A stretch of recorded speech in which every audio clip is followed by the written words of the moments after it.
This is Talk It Over, the only dating relationship podcast that begins in bed.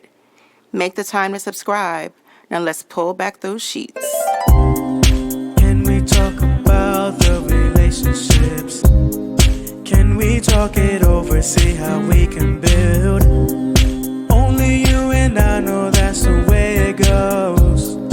In this big old bed, they'll talk it over, so talk it over. Can we talk it over? We can talk it over.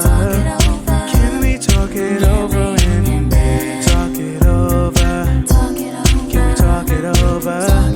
Can we talk it over? Oh, in bed. Yeah, yo, it's your man K.I. from Bedstuy, and this is another podcast, Talk It Over. As you know, Talk It Over is the only dating relationship podcast that begins in bed. We have amazing guest co-hosts up in here today with a hot topic. Let's see who we got in the building. Because we're honoring social distance, we're no longer in the show's Big Ole Bed, although we're trying to get back there. We're in our own individual Big Ole Beds. And so I want to welcome my special guest up in here today, my guest co-host up in here today. Let's see who we got. Oh, is that Sasha? Privyat. Sasha. Hey guys, happy to be back. Where you at? Yep. Can you hear me all right? We can hear you fine. Yes. I am currently traveling. So happy to be back and participate. All right. Sasha's always going somewhere. Mm-hmm. Always. Welcome back, Sasha. Glad to have you. Always good to hear from you. We got Robin in the building. Hey, Robin, what's good with you? Hey, afternoon, you guys. Glad to be back. Yes, glad to have you back. Any exciting news or adventure, Robin, going on out there? COVID Jersey got me planted. About it. We all moving somewhere. All right, let's see who else in the building. Oh, my man, Changa Bell. Changa, what's good with you? Hey, what's up? Peace and namaste to everybody. Yes, indeed. Yes, indeed. Welcome back. Glad to have you. And, of course, we got Big O keeping you in the know. Yo. Where you at? You in North Carolina? You in New York? No. I'm back. I'm in New York now. Okay. So I'm back in the rotten apple. I came from the dirty South to the rotten apple. So right. We got to clean this up. All right. So listen, we got another amazing podcast for you today with an amazing topic. But before we do that, as customary, we always do the feel-good story of the day. And I got one that's really sentimentally close to my heart. Found out two things that I really love that are actually coming together for a good thing, right? And this comes out of California. The scientists are fighting ocean plastic with biodegradable flip-flops that are made from algae. All right. Now, this is where I get all my good news stories from. It's the goodnewsnetwork.org. You all can go on and read more about the story, but I'm just going to skim over it lightly. I did not know this. First of all, flip-flops are the world's most popular shoe.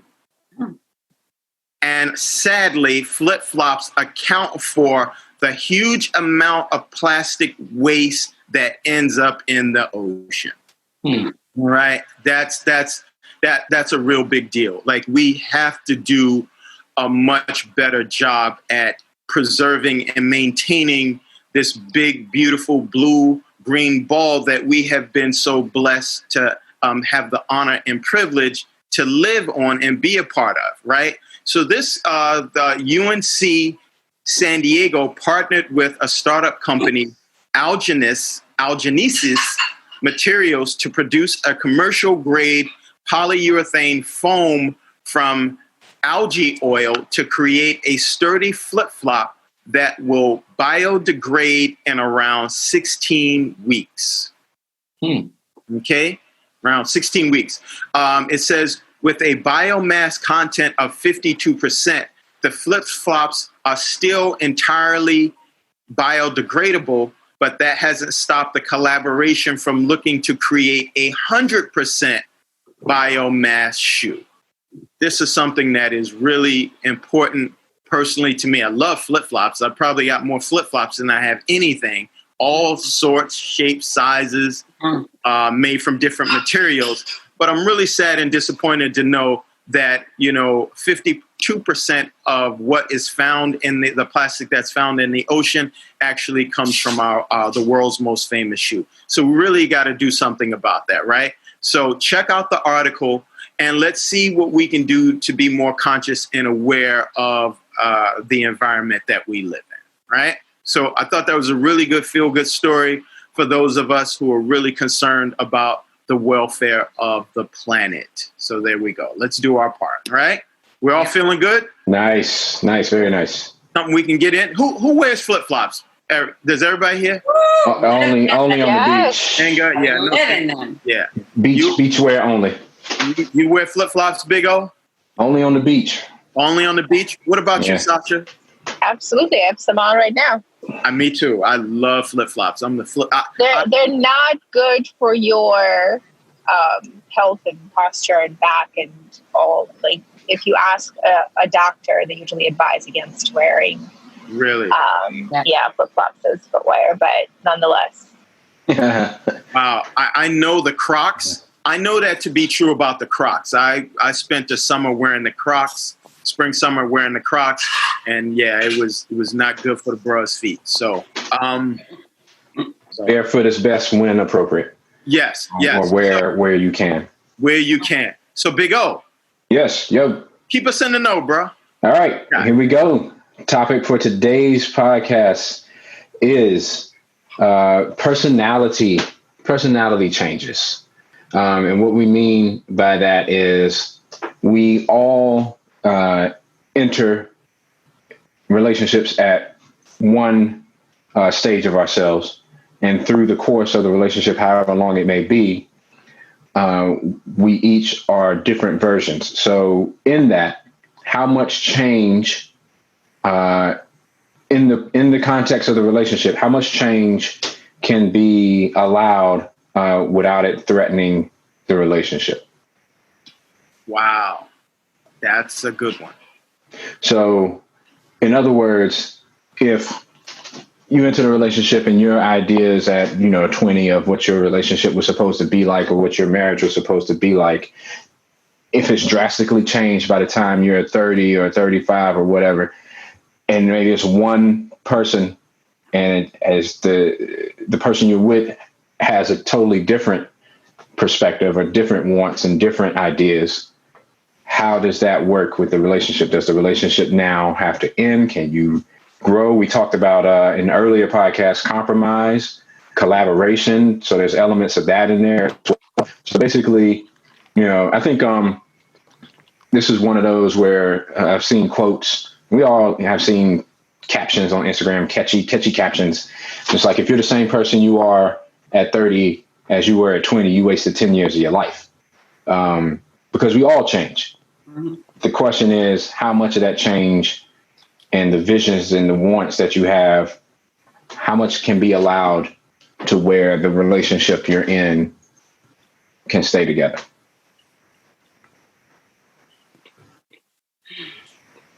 Oh boy, come on, somebody jump in on that. Come on, ladies. That's huge. I can, Robin, go ahead. I was going to say, what's that saying? Be the change that you want to see in others, or whatever that quote is. I like. I've seen those, the cliche. Yeah. I don't know, some of them are good, and then some of them I'm kind of like. Good. It's tough. It's easier said than done. It's much easier said than done. It's easier read than understood. I know that people change. I mean, and like you said, we've wasted a lot of time if we haven't. I don't have an answer for that. I would imagine if you're in a good relationship, ideally, changes aren't sudden. Changes aren't sudden, exactly. Yeah. And they're not, they're not drastic. Mm-hmm. You're always going to get that, I don't know, like, what do they say with a midlife crisis, and now the person's looking up and saying, well, you know what, I never really wanted to be a mom, I've done all that now, and now I want to go climb Mount Everest. Let's contextualize this a bit. Let's say you're with your partner or whatever, they have a good career, they're on a good, and Changa said this in an earlier podcast, I think it was one we were talking about last week, where it's like your job versus your purpose, right?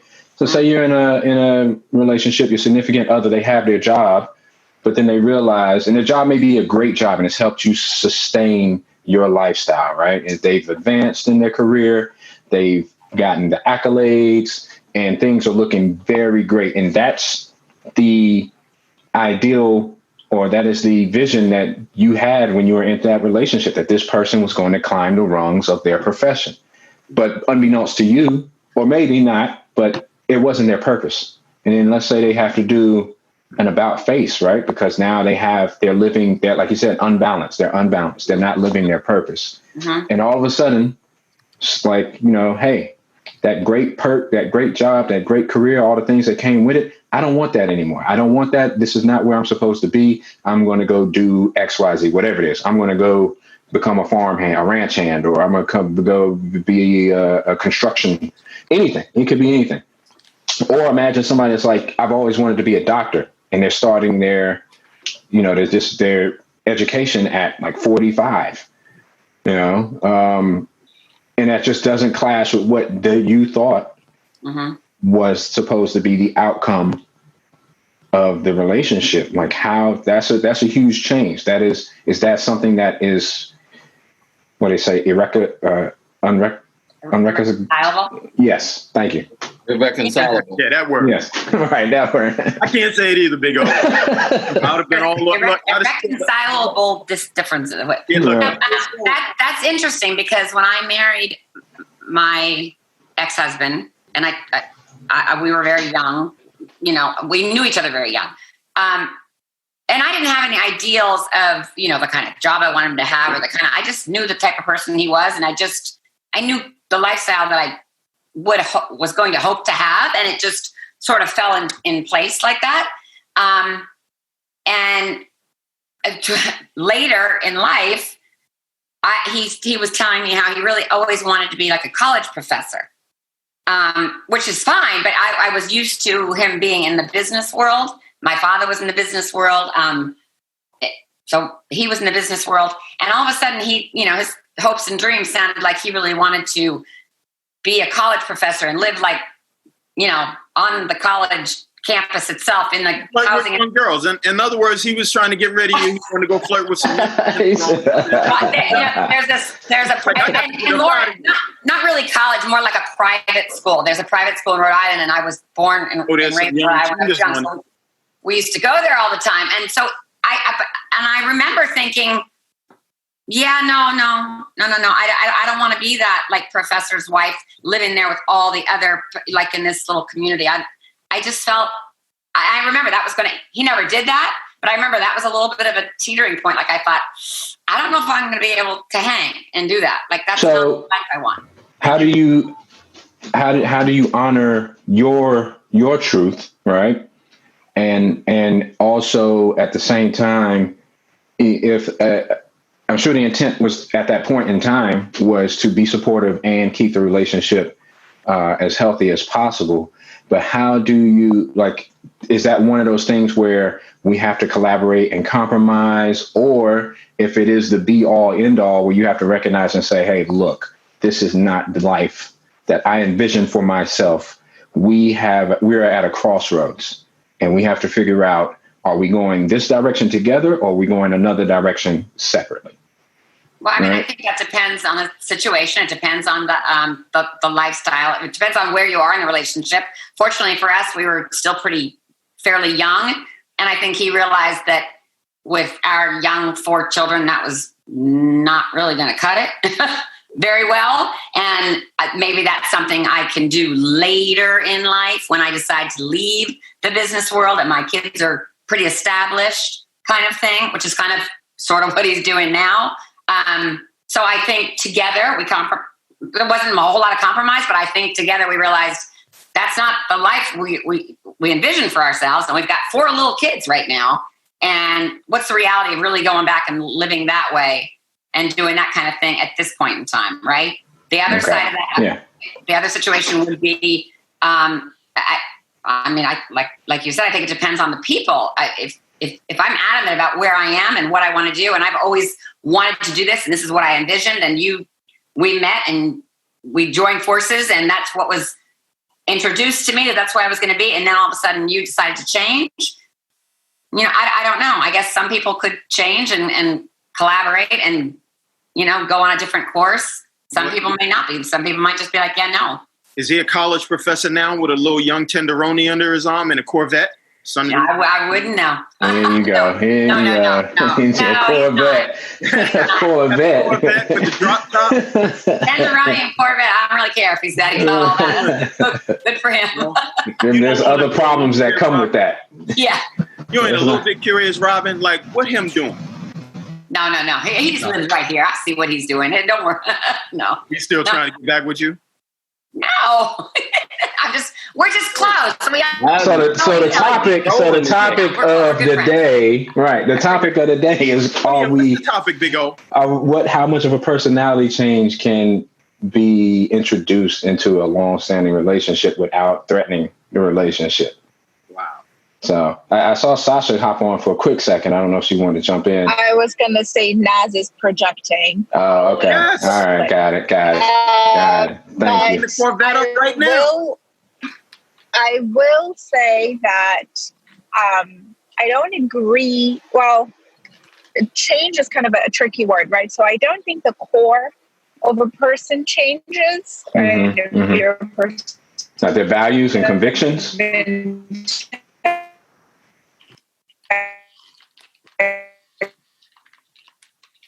If you're a person correct, I don't think that's going to, even if your views on things change with age. However, so to Robin's point, most changes are superficial, right? So most growth is, it's as much as you allow it to be, and it's based on your experience. So whether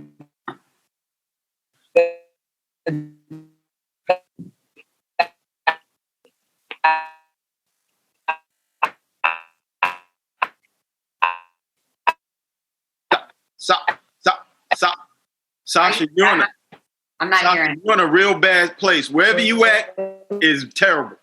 I don't know if it's maybe because she's traveling. Yeah, definitely. That network. I think this will be a good point to bring in some of this, what the experts might be saying.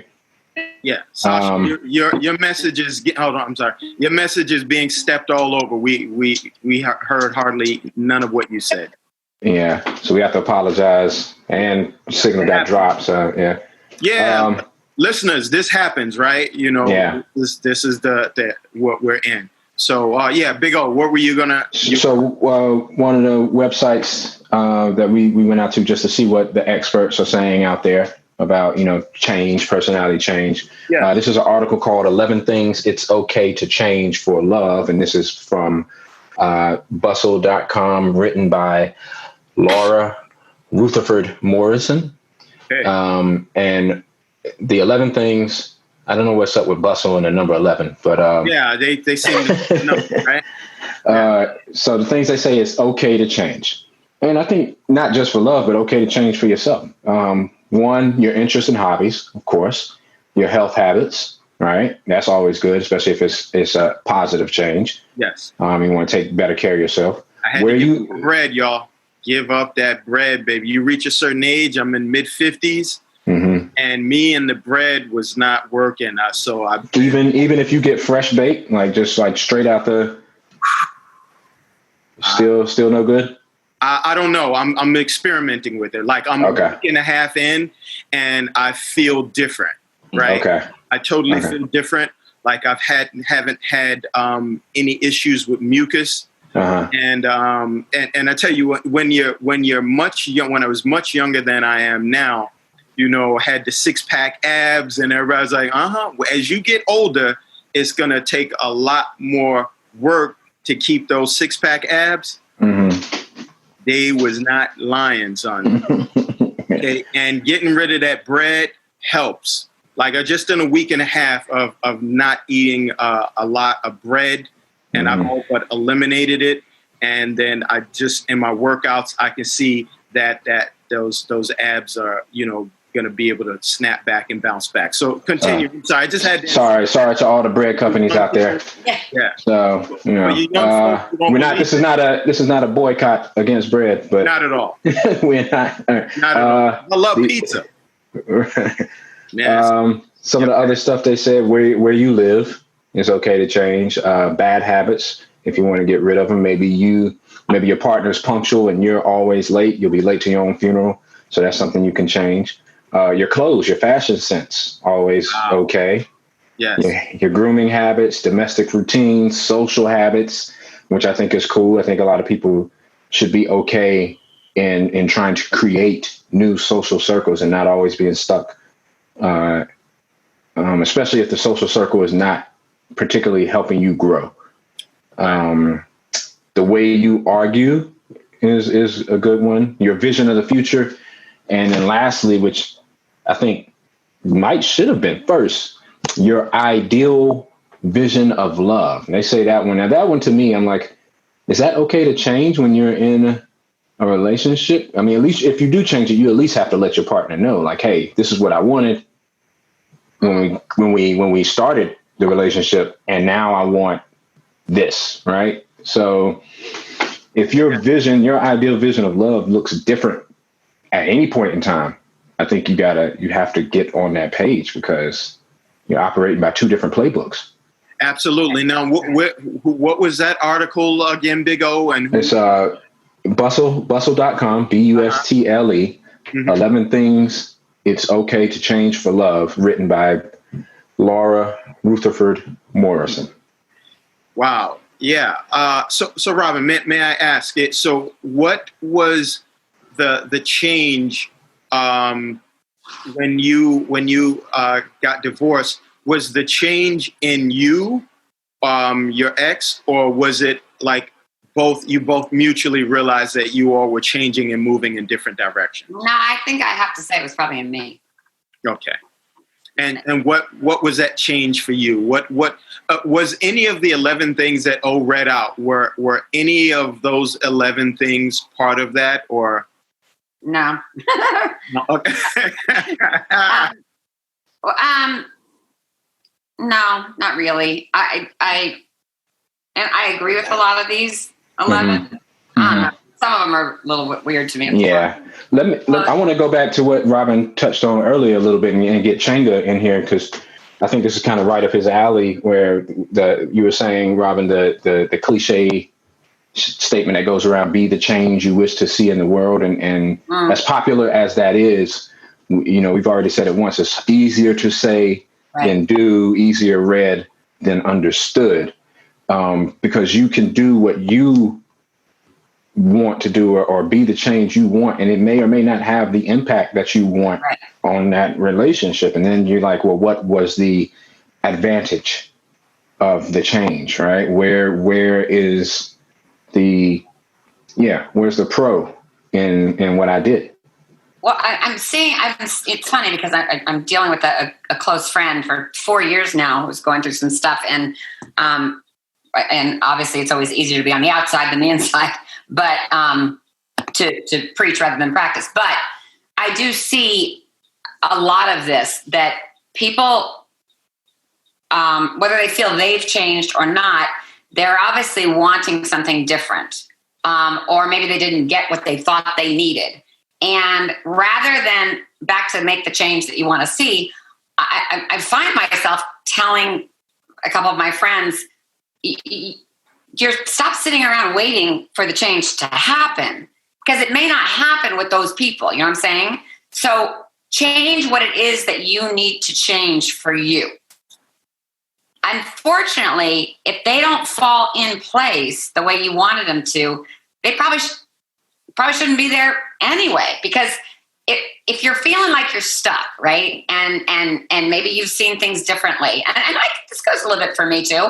I started getting out in the world a little bit. I started seeing some other things. I started thinking, well, there is like a whole other place out here that I haven't seen in the last, 30 years or whatever. And, I was working a little bit and just communicating with other people. Then I started to travel. I traveled by myself, one time and thought, well, heck, this is like, now there's a huge world out there. And I became very, very vulnerable and very open to other situations. And I think I was not able to, not that I was ever in a box, I was not able to crawl back inside that box, even though the lid was always askew with me, from whence I came. So what I'm trying to tell my friends is, for years, if you just keep talking about the same thing and you're still there, you're waiting for the outside forces to make those changes that you want to see happen. And that you can't wait for that kind of stuff. You just can't. That person may never, person, situation, place, thing, or whatever, that may never change. So you got to take that step, put your foot forward, put the next foot forward in the direction that you think you want to go. And if the other people mesh, whoever they might be, in line with you, and it works in a different place, great. That's the best. That's the best of both worlds. If it doesn't, because the other circumstances, the other people are not able to, they don't have the capability of making those kind of same moves as you do, it's time to take a different journey, I guess. I don't want to, not a proponent of that kind of thing. I'm by any stretch of the imagination, but I just think you just got to realize where you are, where your self-worth is, where your happiness is going to be. And if it's not where it was, you got to take a different path. I don't know. Mm-hmm. I don't even know if that makes sense, but.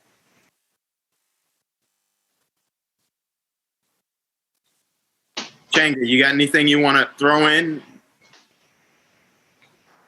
No, I think everything Robin's been sharing is I'm right alongside of that. I think just the personality changes. I had a former relationship with a young lady, and she was in law school. And by the time she graduated and started working at a big downtown Wall Street firm, she became different. And so it was an easy choice for me, or maybe she didn't become different. Maybe she actually actualized who she wanted to be. Either way, from my perception, it was different. And that's what pretty much Robin's been saying. It's really, you just got to be accountable for you. Mm-hmm. And it may seem hard if you're in it, but that may be a codependency, because it's not really a hard decision. Because if, if I'm like, I've been married 14 years, if my wife became a Trump supporter, I doubt that we would be able to continue forward. Mm-hmm. It's only 4 years. It's only 4 years. But it's about her character. Okay, I see what you're saying. It would be the character that would take the support. Right. Support that. So, so there's just boundaries I have personally. Do you guys think? No, go ahead, O. You think that comes the ability to move that way, as you, Changa, and you, Robin, have said, to be able to recognize that it's necessary for me to stop waiting on the world to shift and for me to start to actualize where I need to be? Do you think the ability to do that comes with, is that something that you kind of, you either have it or you don't? Right? It is the thing. It is self-actualization. It is Maslow's hierarchy of needs. It is all those things. If you're not deeply rooted in yourself and have that motivation and that sense of self, it's impossible to do. And I've been there. Like, we've all been there. I didn't come out the womb self-actualized or self-motivated.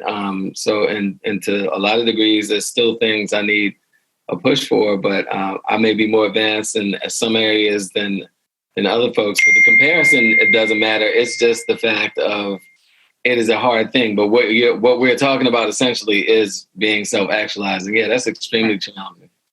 Very challenging. Very. And just like Changa said, I need all kinds of pushes. Still. And the needle, the goalpost keeps moving too, right? Because once you get to some spot and you're like, oh, I got this on hand, I got this in the bag. That post, like they said, I started playing the game of life, and once I got all the cards, they started playing chess. You're like, oh, great. I just finally got a winning hand. And then now we're playing a whole nother game, Well, and guess what? It does the reverse when you start getting on the other end. Yeah. Like I'm already seeing that. Meaning, I'm just going to compare myself to you. Oh, so you're still like looking. Your ideals might be bigger. They might get bigger. That goalpost might keep moving, and in that further away direction. And I'm almost feeling, I hate to even say this. I'm feeling like such an old lady, but I'm almost saying that like that post is starting to sort of come back down again. And you're starting to, I am right now today looking at things and going, well, I mean, I know that I'm wanting all those things and feeling all those things and I'm craving all those things and whatever. And, so I write the old lady book out the window and go, no, I got the energy. I got time. I can keep going. But at the same time, you look at things and go, some of those simpler things, that's probably really what's going to matter, in the long run. Am I really going to need that person that's going to, fly me to the moon and back and do all these crazy ass things? Or am I really going to need that person that's going to always be there, that's going to always be next to me on that couch watching the news, or it's always going to be there to take me to the doctor or vice versa or whatever, that camaraderie. So all of a sudden, it starts to get real. I mean, they say your world starts to get real small as you get older, which is unfortunate. And if we can all relate this to our own parents, as they got, mine unfortunately died fairly young, but I see it I befriend a lot of elderly people in my neighborhood and everything, and I see their worlds just become so small, and then it's almost back to infantile, and they don't see anything outside anymore but them. So that goalpost will start to go like that, and then it starts to come right back in, and you start to have to like analyze it, which is kind of like where I am. What's really important right now? Prioritize. What about if the personality change is based on a physiological change, right? And that's huge. I didn't want to bring that into it because that's a whole other dimension. That's a whole other element that it does happen. Yeah. It happens. I have a family member. I have an aunt and uncle who I love deeply and dearly. I mean, they've always been like, my aunt has always been like, big mother, sister. And she and her husband have been married for a long time. Love both of them deeply and dearly.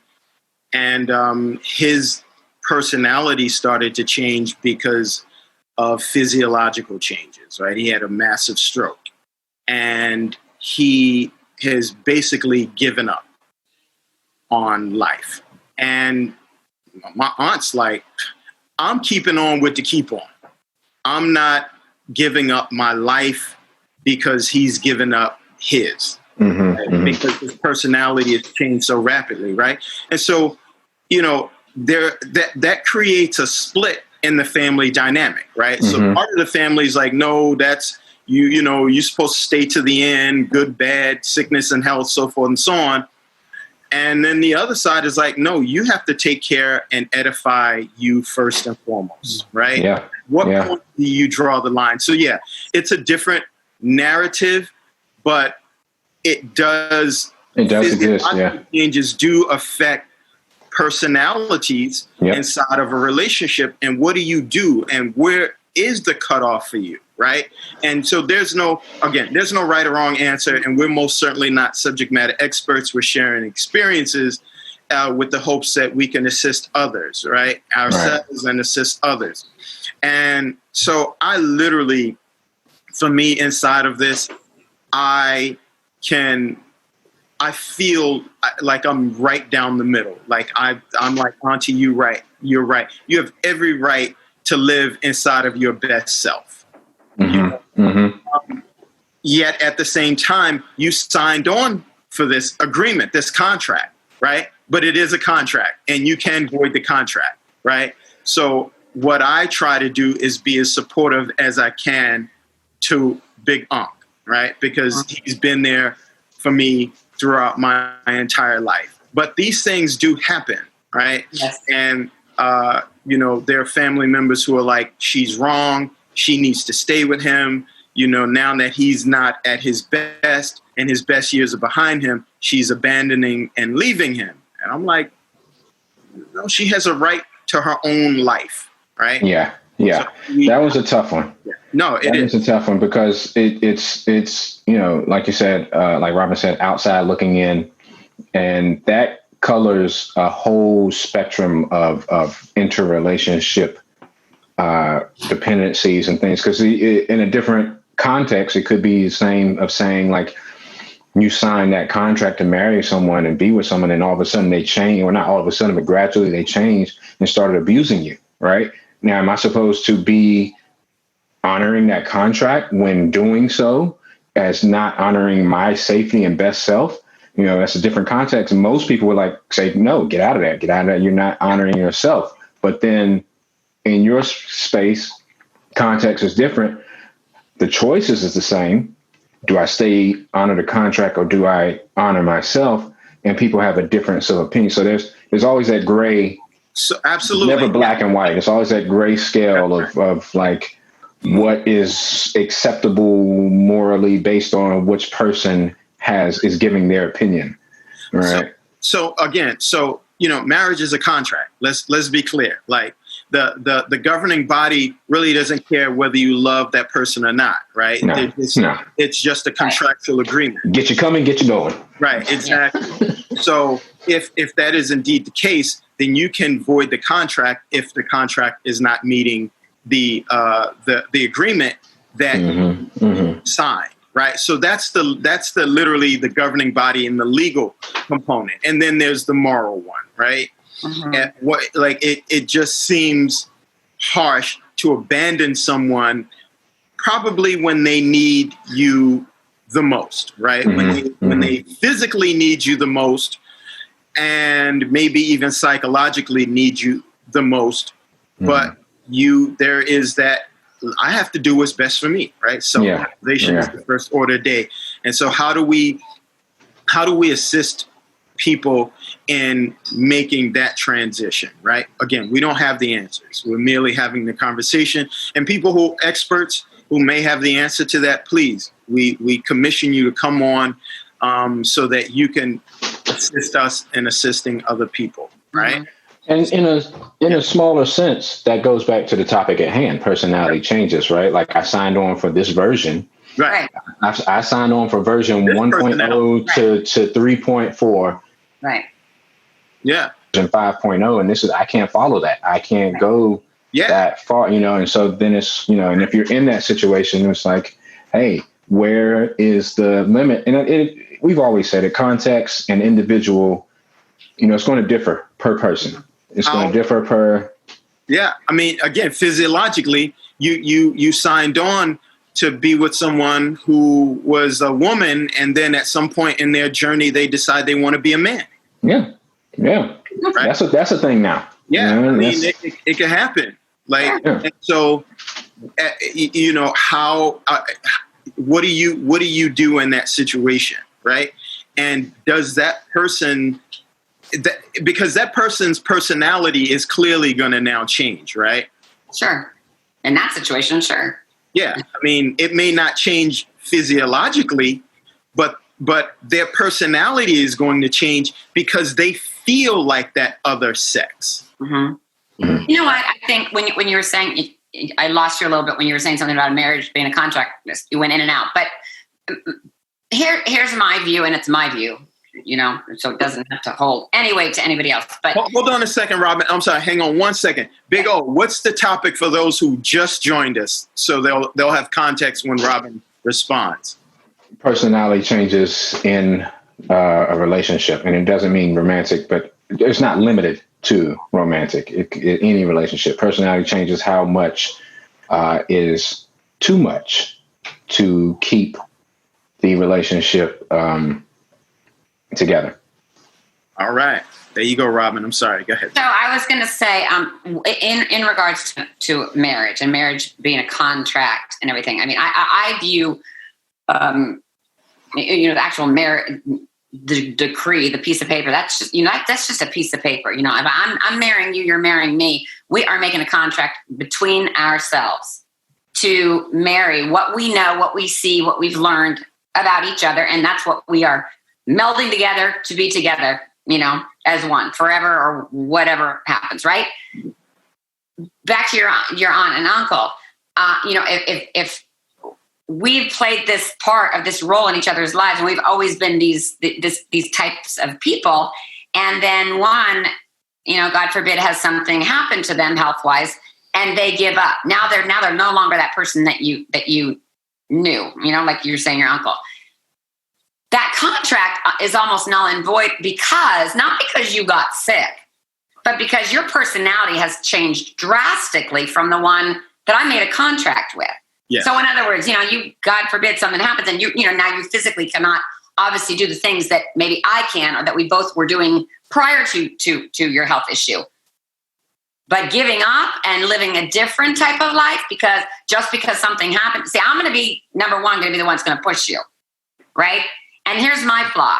I'm not only going to push you, depending on how hard I have to push you, I'm also going to probably start to resent the fact that I'm pushing you. And that sucks. That sucks. And I'm being completely honest in telling you that. I didn't sign up for this. I want to be here. I wanted to be with you. You've changed. There's a little bit there, but now you're no longer meeting me. I'm having to drag you or push you ahead of me. And hey, I'll do it a little bit, to keep you there. But if it's a big job for me now, and now I'm going to start to resent it, and it's a real tough place to be. I'm not going to lie. Look, it was that, and literally that's what happened. Auntie she was in it. She was fighting. She was pushing, but he was giving up and resenting more, right? Mm-hmm. So I literally went to him, and I was like, Unc, you want your wife? She's literally right there. Yeah. But you got to make the effort. She's right there. She still lives in the same dwelling with you. She's right there, bro. Go get your wife. Yeah. But you got to make that effort. She's not coming into your bedroom anymore. She's not. You have to come and make the effort and go to your wife. She's literally right there. Yeah. Not 3 times on the ceiling if you want me. Twice on the pipes. It's an old school song. Right. But she's literally right there, bro. And when he stopped making an effort to go, she was like, I'm done. I'm out. Can't help you because that personality is not what I signed up for. And so I'm out. And look, there's a lot of women, and I know a lot of them, that they take that, that piece of paper to death. And good for them. Good for them. If now they are capable of leaving whatever they thought they had behind to now care for and do and live this. I'm just not. I mean, meet me halfway, meet me a little bit of the way. If I feel you're trying, I'm going to be right there, trying with you. But there are some of those people that'll do that. And you know what? I always feel, and maybe they're unaware of it. That's just the role they want to play. And that's awesome. That's great. But I see those people and I think, that's just not me. So you know what? Again, be real with yourself. Be real with yourself and what your expectations are and what more importantly, not your expectations, but what you can handle. Because guess what? Nobody's going to be happy. If I can't give you all of me in the way that I want to give it to you, then I got to love you enough to let you go. Absolutely. Whether you're going to sit over there and be in your misery, whether you're going to find something or, bigger and better for yourself. But if I can no longer be that person that made that contract, fully of myself, I really have no business kind of being there. And that's kind of where my personal situation ended up being. I mean, I'm the one that had to say, I love you too much to do this. Like, this is a pattern, and I got to learn how to break it, but not at your expense, And I think that's why we have a unique situation. That's why we are in the place we are. That's why he's not driving around with a tenderoni. But because we're friends. I mean, we mutually agreed to respect each other, and I want the best for both of us, So, but it is tough. It is tough, and I really honestly believe that the further away from yourself you are,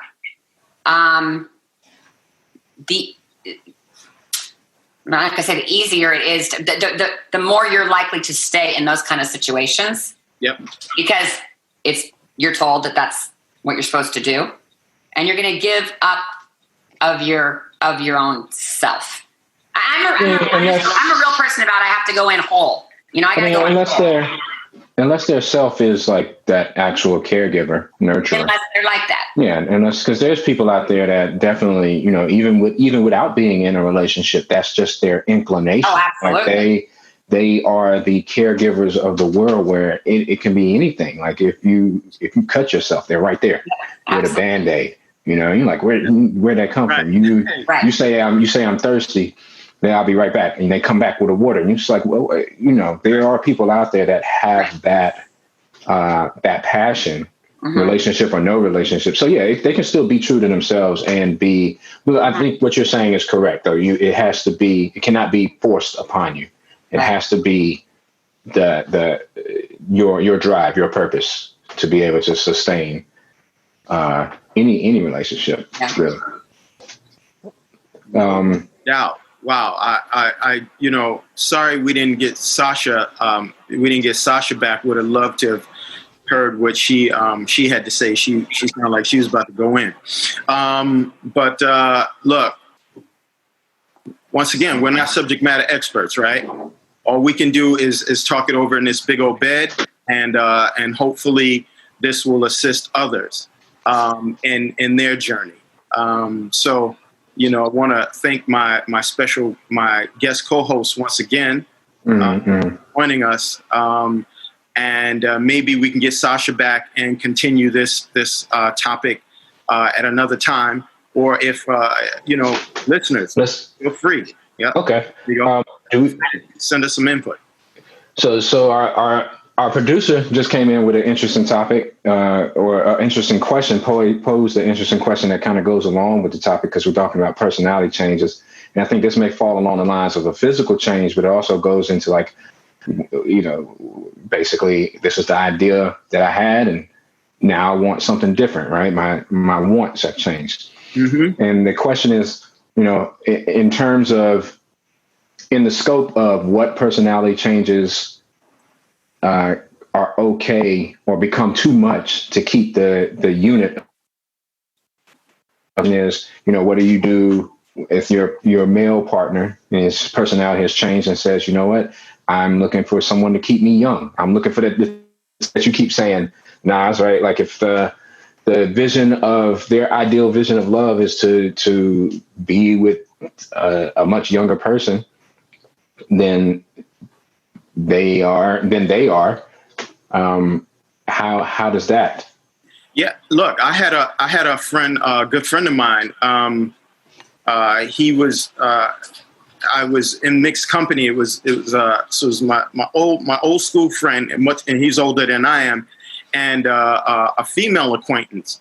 And he had asked her if she had any friends, right? And she was like, well, what you looking for? And he was like, oh, I want a much younger woman. He was like 60.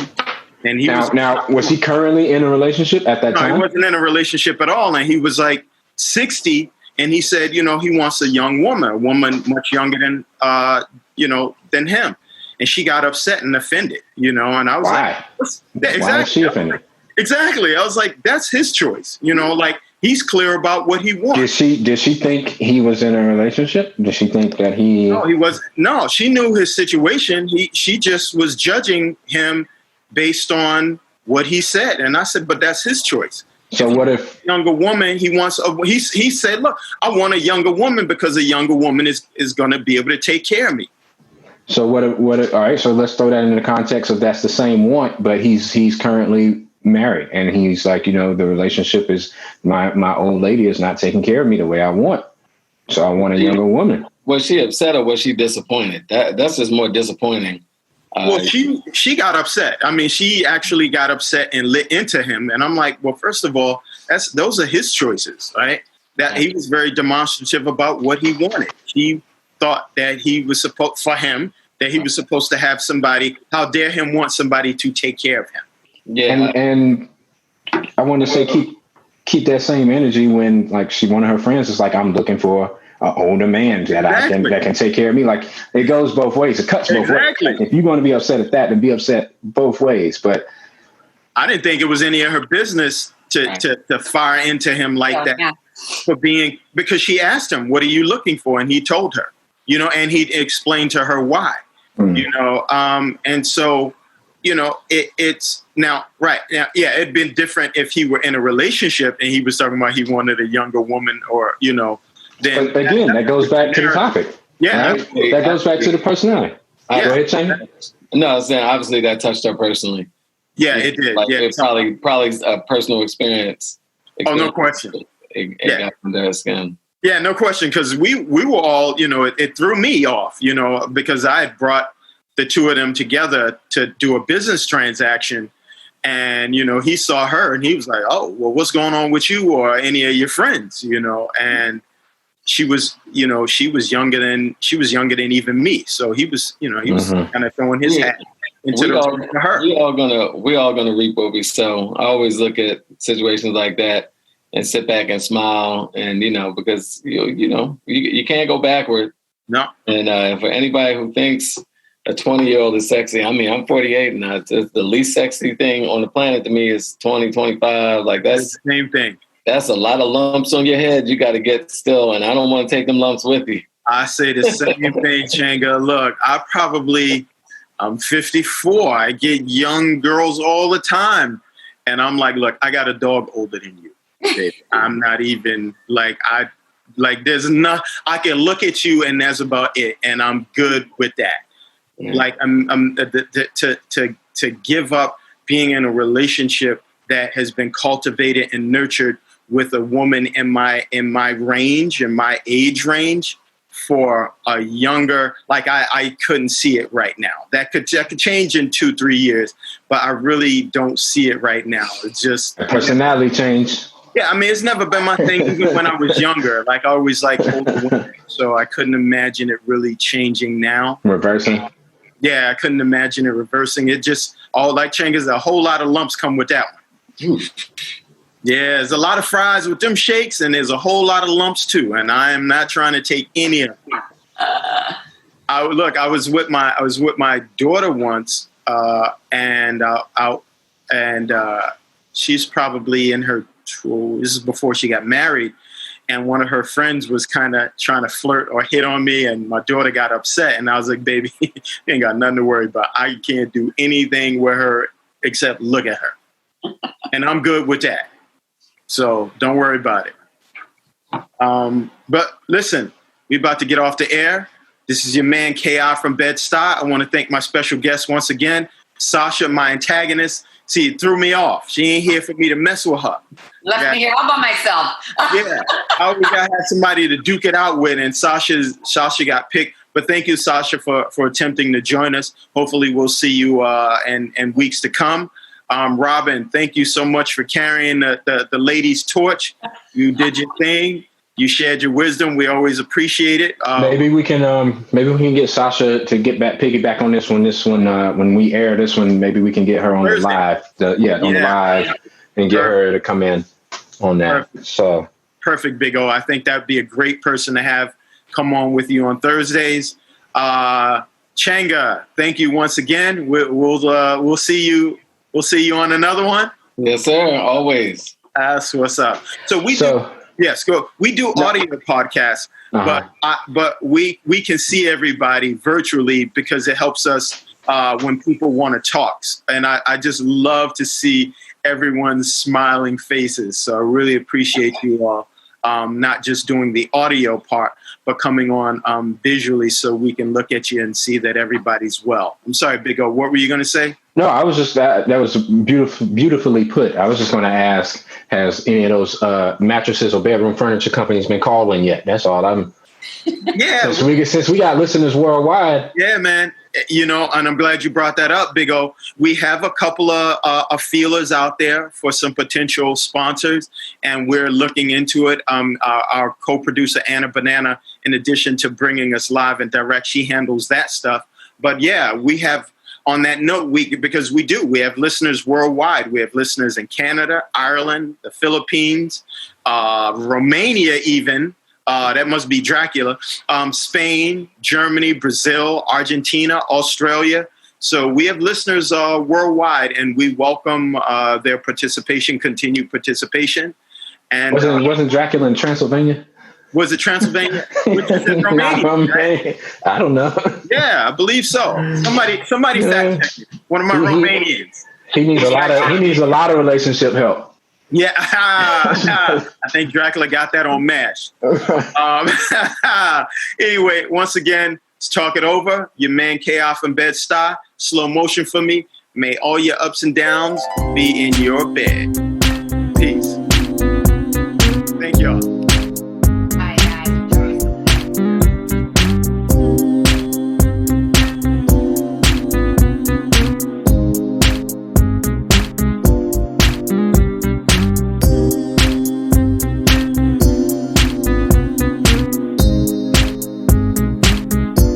You've been listening to Talk It Over, the only dating relationship podcast that begins in bed. We hope you got what you needed. Make sure you subscribe. Holla at you next week.